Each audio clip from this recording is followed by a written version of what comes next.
Friends,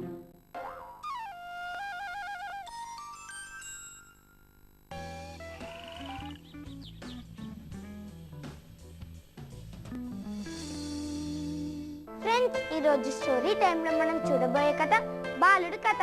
ఒక ఊరిలో ఒక గొర్రెల కాపరి ఉండేవాడు. అతను ప్రతిరోజు తన గొర్రెలను ఆ ఊరి కొండ ప్రాంతానికి తీసుకువెళ్లి మేపుతూ ఉండేవాడు.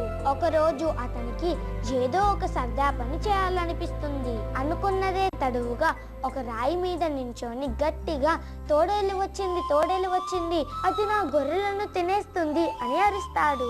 అప్పుడు ఊర్లో ఉన్న వాళ్ళు ఆ మాటలు విని కర్రలు పట్టుకొని పరిగెత్తుకుంటూ ఆ గొర్రెల కాపరి దగ్గరికి వెళ్తారు. అక్కడికి నిజంగా తోడేలు రాలేదని తెలుసుకొని వెనక్కి తిరిగి వెళ్ళిపోతారు. తోడేలు వచ్చింది, తోడేలు వచ్చిందని 2-3 రోజులు వరుసగా అరుస్తాడు. నిజంగా తోడేలు వచ్చిందేమో అని ఆ గ్రామంలో ఉన్న వాళ్ళు హడావడిగా వెళ్ళేవారు. అక్కడికి వెళ్ళిన తర్వాత తోడేలు రాలేదని తెలుసుకొని వెనక్కి తిరిగి వెళ్ళిపోయేవారు. అలా గొర్రెల కాపరికి ఆ పని చాలా వినోదాన్ని ఇచ్చేది.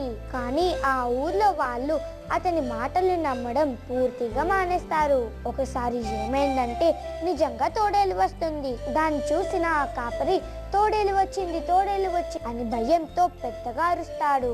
కానీ ఎవ్వరూ రారు. అంతలో ఆ తోడేలు గొర్రెలన్నిటిని చంపేస్తుంది. గొర్రెల కాపరి కొంచెం ధైర్యం తెచ్చుకొని తన కర్రతో తోడేలుని ఎదిరించడానికి ప్రయత్నిస్తాడు. చివరికి తోడేలు కాపరిని కూడా చంపేస్తుంది. ఫ్రెండ్స్, ఈ కథలోని నీతి ఏమిటంటే అబద్ధాలు ఆడేవారిని ఎవ్వరూ నమ్మరు.